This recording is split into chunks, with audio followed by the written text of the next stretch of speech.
বসেন। রিয়া মাসুদ ভাই শব্দ বসেন। গত দাসটা আমরা কয়দিন রাখলাম তাইলে? কয়দিন শুনলাম? 3 দিন শুনলাম কি লিগে? এটার অনেক বেশি গুরুত্ব না? একাধিকবার কেরা শুনছি আমরা এই দাসটাই, এই ভিডিওটা একবারের বেশি, 2 বার 3 বার কেরা শুনছি। আপনি শেষ করছেন? শেষ করছেন তো একবার, আলহামদুলিল্লাহ। তাতে কি বুঝছেন? অনেক গুরুত্ব না? শুধুমাত্র এই দাসটার ভিতরে আছে কি আছে? কি কি আছে বলেন? কুফরের ভিতরে আছে নিফাক মানে মুনাফিকি, যেগুলো আমাদের ভিতরে অহরহ আছে না? বুঝতে পারছি না আমরা? হ্যাঁ, যে মুনাফিকি আসলে কত ভয়াবহ, আর এই জিনিসটাই কিন্তু আমাদের ভিতরে আছে। আকীদাগত মুনাফিক যদি থাকে ওটা তো একেবারে কাফিরের চাইতেও নিচে। এখানে জাহান্নামের সর্বনিম্ন স্তরে কারা থাকবো? যারা আকীদাগত মুনাফিক। আর আমলগত মুনাফিক, খাঁটি মুনাফিক। রাসূল সাল্লাল্লাহু আলাইহি ওয়াসাল্লাম যে হাদিস বলছে না, হাদিসে বলছে না যে 4টা বিষয় থাকলে, 4টা গুণ থাকলে তারা খাঁটি মুনাফিক। এই 4টা বিষয় কি কি বলা হয়েছে? কি কি বলছে? যে কথা বললে মিথ্যা বলে, ঝগড়া করলে গালি দেয়, আমানত রাখলে খেয়াল, আর কি জানি বলছে? আরেকটা কথা আছে না?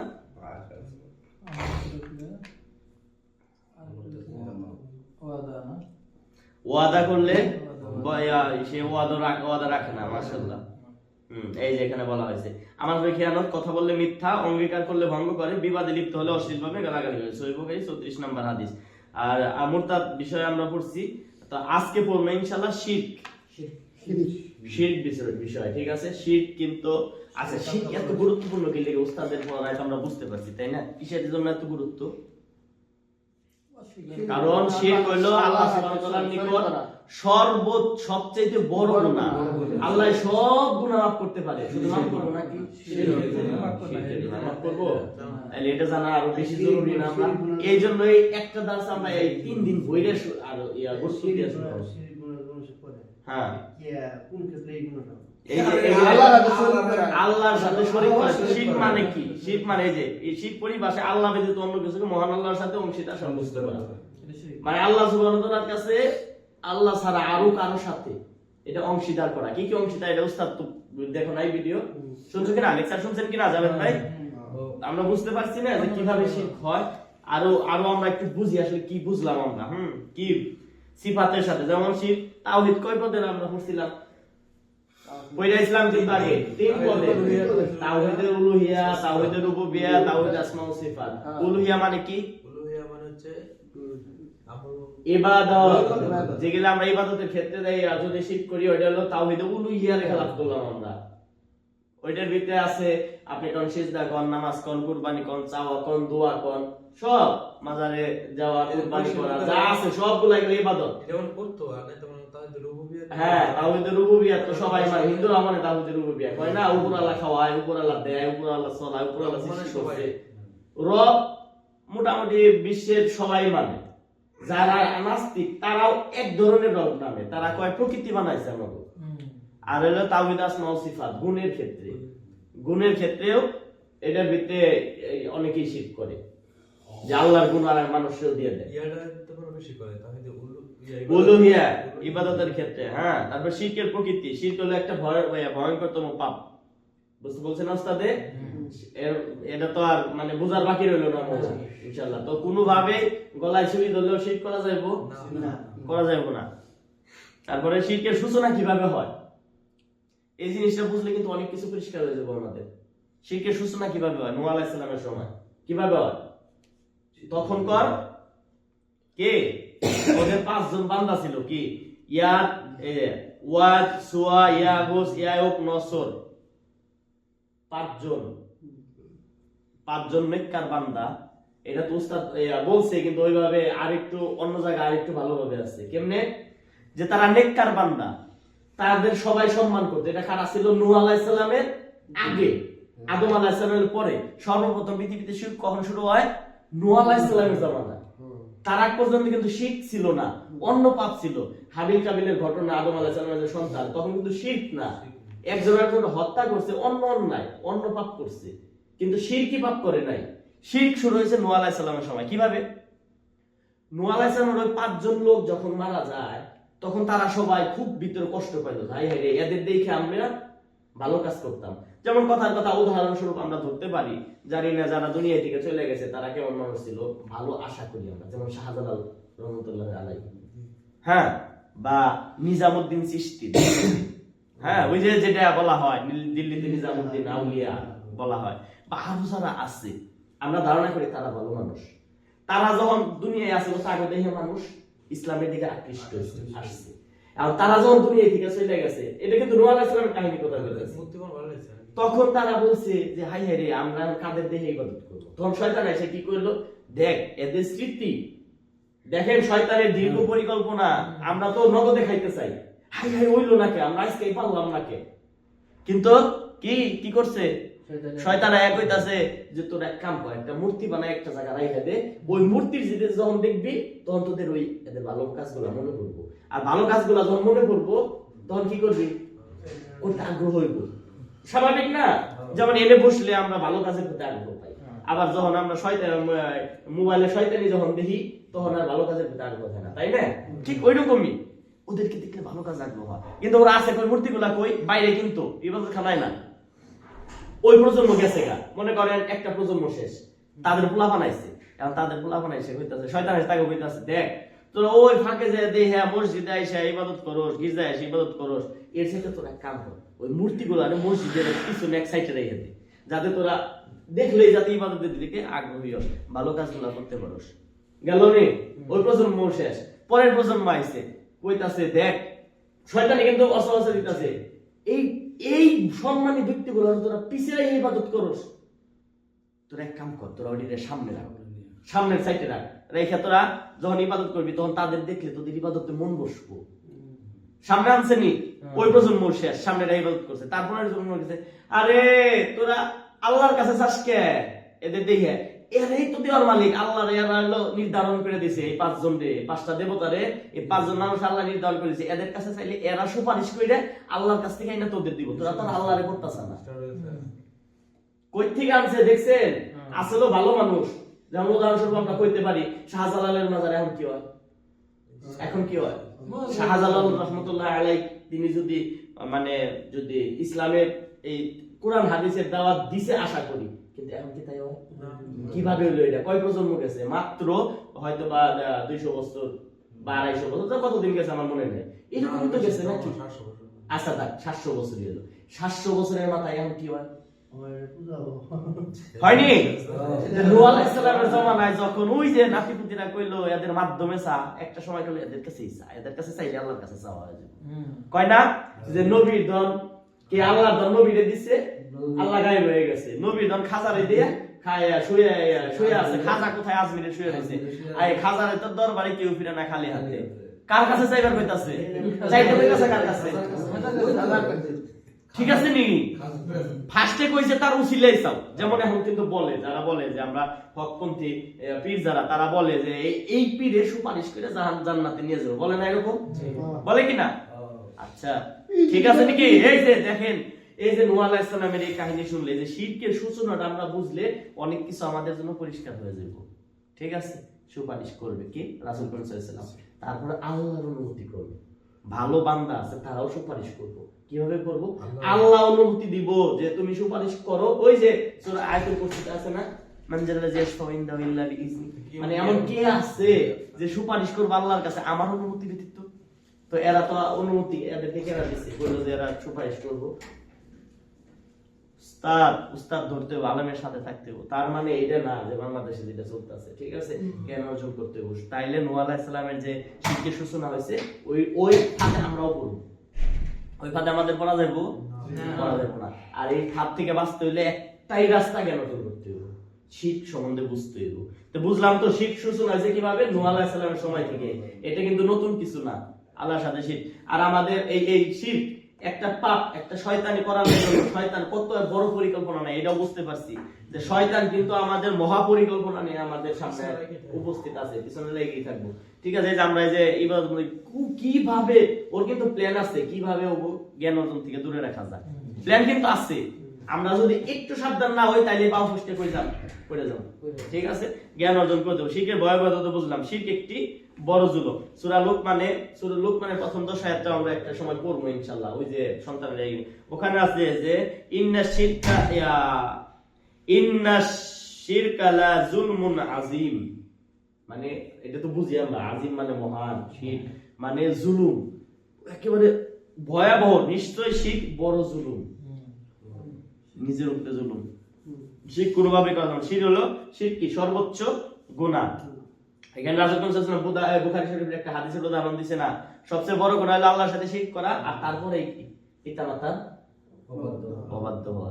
পিতামাতারে কখনোই অবাধ্য হওয়া যাবে না। কি করা যাবে, কি করা লাগবে, কমপক্ষে তাদের খরচ আমাদের সব সময় চালায় যাওয়া যাবে। যদি পিতামাতা, যেহেতু আমাদের পিতামাতা আমরা যারা বিদেশ করি ওইভাবে তারা বুঝে না বলতে এইরকম যে তারা আমি টাকা পয়সা কামাইয়া দেই, তারা সয় সম্পত্তি সব কইরা ভাই বোন সবার নামে করে না, তাদের খরচ দিতেও তাদের সাথে খারাপ ব্যবহার করা যাবে না, কোনোভাবেই না। তারা যাই করুক, তাদের খরচ, তারা এমনকি গলায় ছুরি ধরলেও তাদের অবাধ্য হওয়া যাবে না। যদি আমরা জান্নাত চাই, জান্নাত চাইলে কি পিতা মাতার অবাধ্য হওয়া যাবে না কোনোভাবেই। ঠিক আছে, তারপরে কি শিরকের পাপ আল্লাহ সব পাপ ক্ষমা করবে, শিরকের পাপ ক্ষমা করবে না। মাথার মধ্যে এটা সেভ করে নেন, আল্লাহ সব পাপ ক্ষমা করবো, কিন্তু শিরকের পাপ ক্ষমা করবো না। শিরক যদি আমরা না বুঝি তাহলে আমরা কেমনে বুঝবো যে কোনটা শিরক, যে কোনটা থেকে আমাদের বাঁচতে হবে?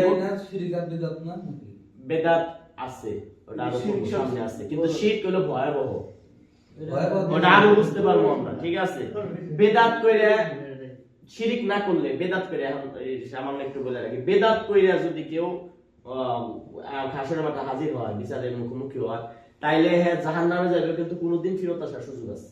আল্লাহ ওই যে ঈমান আছে, সামান্য ঈমান, কিন্তু কেউ শিরক করে গেলে তার আর ফেরত আসার কোনো সুযোগ নাই। বুঝতে পারছেন? বেদাত আর শিরকের মধ্যে ব্যবধান এই জায়গায়।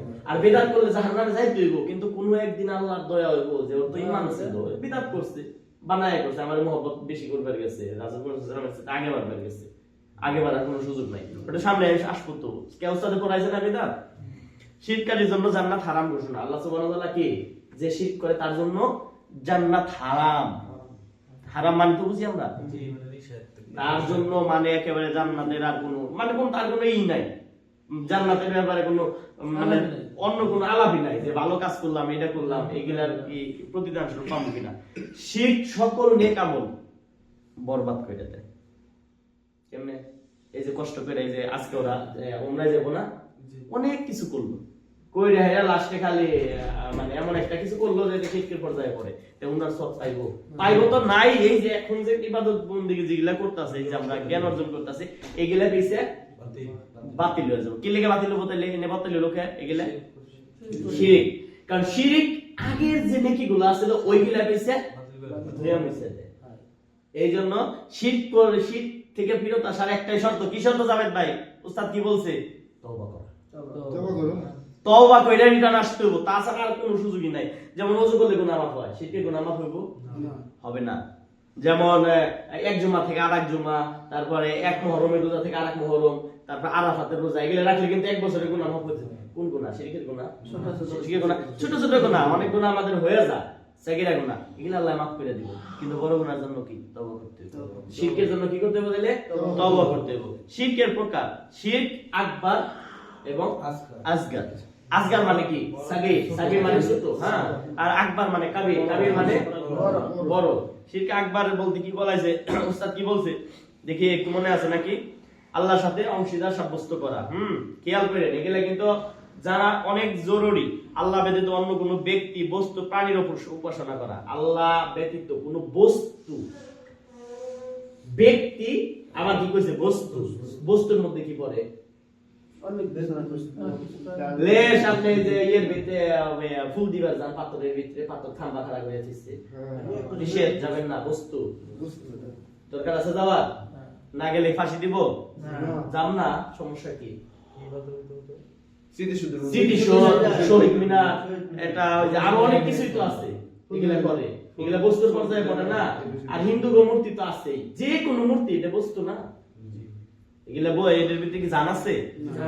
আবার ব্যক্তি, করে না, এই যে তাজিমি সেজদার নামে যে সেজদাটা চলে, এটা কি ব্যক্তি না? এমনকি টাকা রাসূল সাল্লাল্লাহু আলাইহি ওয়াসাল্লাম বলছে যে এমনকি পোশাকের পূজা করে, পোশাকের পূজা করে, এমন চেহারার পূজা করে। সুনো লাগাইছে দেওয়া উজু করে না, সুনো দিয়ে যাইব। পূজা, ব্যক্তির পূজা, যে কোনো কিছুর পূজা, মানে সব কিছুর মূলে আমাদের কি ইবাদত, আল্লাহর ইবাদত। ওই যে আগেই শুরু করছি আমরা, কি আমাদের সৃষ্টির উদ্দেশ্য কি, আমরা সব কিছুর ইবাদত ঠিক রেখে তারপরে বাকি সবকিছু করবো। সুন্দর থেকে ঠিক রাখার বলে না আল্লাহ, রাসূল সাল্লাল্লাহু আলাইহি ওয়াসাল্লাম বলছে না যে সুন্দর একটা হাদিস, ওই যে আল্লাহ সুবহানাহু ওয়া তাআলা জামিলুন ইউহিব্বুল জামাল, মানে আল্লাহ সুন্দর এবং সৌন্দর্যকে আল্লাহ পছন্দ করে, বলছে না? জানা যাবে, কিন্তু কি সবকিছুর মূলে কি করতে হবে আমাদের? ইবাদত ঠিক রেখে তারপরে বাকি কিছু। তাহলে কি তারপরে কি বস্তু, ব্যক্তি বস্তুর পূজা করা, তাদের কাছে কোনো কিছু চাওয়া, দোয়া চাওয়া, তাদের কাছে চাওয়া বলতে কি, আল্লাহ বাবা তোমার দরবারে আমি একটা খাসি মানত করলাম, তুমি আমার একটা ছেলে দাও, আছে না? আল্লাহ আমার নাতিনটা যদি সুস্থ করে দেয়, তাহলে আলীর মাজারে যায় একটা মুরগি দিমু, বলে না? খাসি দিমু, বলে না? এগুলা কি মানত করা, চাওয়া, দোয়া করা। আল্লাহ তোমার তোমার তোমার প্রিয় বান্দা, তুমি প্রিয় আল ওলির দরবারে আইছি আমি, আল্লাহ তুমি তার উসিলে আমার এটা দাও। কেন আমারে চিনেন আল্লাহ? আমি কি আল্লাহরে চাইতে পারি না? এই আমি চাইলে আল্লাহ শুনবো না? এই যাব ভাই, শুনবো না? আমি যদি, আপনি যদি কোন আল্লাহর কাছে কাইন দেখে এটা কোন, এইটা বেশি শুনবো না আমি যদি বা অন্য কেউ যদি বইলা দেয় তাহলে বেশি শুনবো? আমি নিজে বললে বেশি শুনবো, কারণ আল্লাহ সুবহানাহু ওয়া তাআলা আমাদের শুনতেছে। আল্লাহ চায় আমরা ফিরত যাই আল্লাহর কাছে, নাকি? তাহলে কি কোনো কিছু চাওয়া, তারপরে পশু উৎসর্গ করা।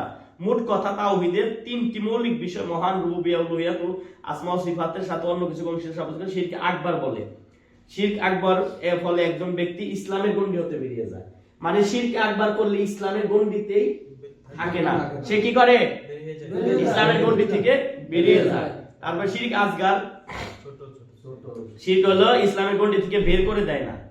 পবিত্র কোরআন সূরা শিরক আখ্যায়িত করা যায়, এই প্রকার শিরক দ্বারা আল্লাহর যেমন তেমন সূক্ষ্ম বিষয় হতে পারে, মানে ছোটখাটো বিষয় হতে পারে শিরক আসগার। ঠিক আছে? আল্লাহ ব্যতীত অন্য কারো নামে কসম করা। এই যে কয় না যে তোমার পোলার মাথায় হাত দেয়, এই শিরক আসগার কি? তোমার পোলার মাথায় হাত দেয়, এটা কও, এটা কও, বলে না যে আমার মাথায় হাত দাও, বাবা জান তুই এটা কয় না সন্তানের পোলা, আমার কয় না যে তোমার পোলার মাথায় হাত দাও, তুমি কসম করো। আল্লাহ ব্যতীত কোনো কিছুর উপর কসম করা যাবে না, শিরক আসগার গেলে করা যাবে? হ্যাঁ, এই কোরআনের কসম করলেও কইতে হবে আল্লাহর কালামের কসম, কইতে হবে আল্লাহর কালামের কসম। এই কোরআন না, এটা কিতাবের না, কইতে হবে আল্লাহর কালাম, এটা তো আল্লাহর কালাম, মানে আল্লাহর কথা, এর কসম। আল্লাহর সম্পৃক্ত কইরা যদি হয়, আল্লাহর কসম কর, সত্যি রাখি দেয়, ওয়াল্লাহি আনা মায়াতিয়ানা, কয় না? আল্লাহর কসম করেন, সমস্যা কি? আল্লাহ যদি কসম করা লাগে, কসম করা কিন্তু উস্তাদ কইছে ভালো না, কিন্তু যদি কসম করাই লাগে আল্লাহর নাম কসম করা। তারপরে আর কি আছে এখানে? জিকির, তাসবিহ, তাহলিল, লোক দেখানো ইবাদত করা, লোক দেখানো সাদাকা করা, মারহাবা হুনাল্লাহ গিয়া ওয়াজ মাহফিলে দান করা যাবে? দান করার কোনো সুযোগ নাই, এগুলা ছোট শিরক। ঠিক আছে? ছোট শিরকের ভয়াবহতা এখানে প্রচলিত 12টা শিরক আছে। 1 মিনিটে বলবো আমরা ইনশাআল্লাহ। এই যে আল্লাহ ব্যতীত অন্য কিছু সন্তুষ্ট ইবাদত করা, মানে আল্লাহ ব্যতীত অন্য কারো সন্তুষ্ট ইবাদত করা যাবে। শ্বশুর বাড়ি যে ইবাদত করবা, বাড়ি করবা না, চলতো না। মহান আল্লাহ ব্যতীত কাউকে বিধানদাতা হিসেবে গ্রহণ করা, আল্লাহ ছাড়া, হ্যাঁ আল্লাহ ছাড়া অন্য কাউকে বিধানদাতা। তারপরে যে মৃত ব্যক্তি বস্তুর জন্য মানত করা, যেমন পীর ফকির মাজারের উদ্দেশ্যে গরু, ছাগল, মুরগি ইত্যাদি জবাই করা যাবে না। ছোট শিরকের পর্যায়ে পড়ে গেলে আল্লাহর নামে জবাই হবে, কিন্তু জবাইয়ের স্থানটা কোথায়? ওখানে করা যাবে না। 4 নম্বরে আল্লাহ ব্যতীত অন্য কারোর জন্য সিজদা করা, যেমন পীরের ওই তাজমি সিজদা যেটা বললাম। 5 নম্বরে সালাত, সিয়াম, হজ, যাকাত, অন্যান্য নফল ইবাদত লোক দেখানোর উদ্দেশ্য করা যাবে না। 6 নম্বরে আল্লাহ ব্যতীত কোনো কিছুর নামে কসম করা, 6 নম্বরে এটা যাবে না। মহান আল্লাহ ব্যতীত অন্য কোনো ব্যক্তি বস্তুকে ভালো মন্দর অধিকারী মনে করা, আল্লাহ ব্যতীত অন্য কোনো বস্তু বা ব্যক্তির ভালো মন্দর অধিকারী, এই জিনিসটা মনে করা যাবে না। আল্লাহ ব্যতীত কোনো কিছু চাওয়া, পীর ফকির মাজারে গিয়ে দোয়া চাওয়া, মহান আল্লাহ ব্যতীত কাউকে আলিমুল গায়ব বা অদৃশ্য খবর জানে, এই যে দেখেন এটাও, এইসব সবগুলা বিষয় আমাদের ভালো করে জানা উচিত। আচ্ছা এই কথাগুলো আমরা কালকে আরেকবার বলবো, ঠিক আছে? সুবহানাকাল্লাহুম্মা আশহাদু আল্লা ইলাহা ইল্লা আনতা আস্তাগফিরুকা ওয়া আতুবু ইলাইক।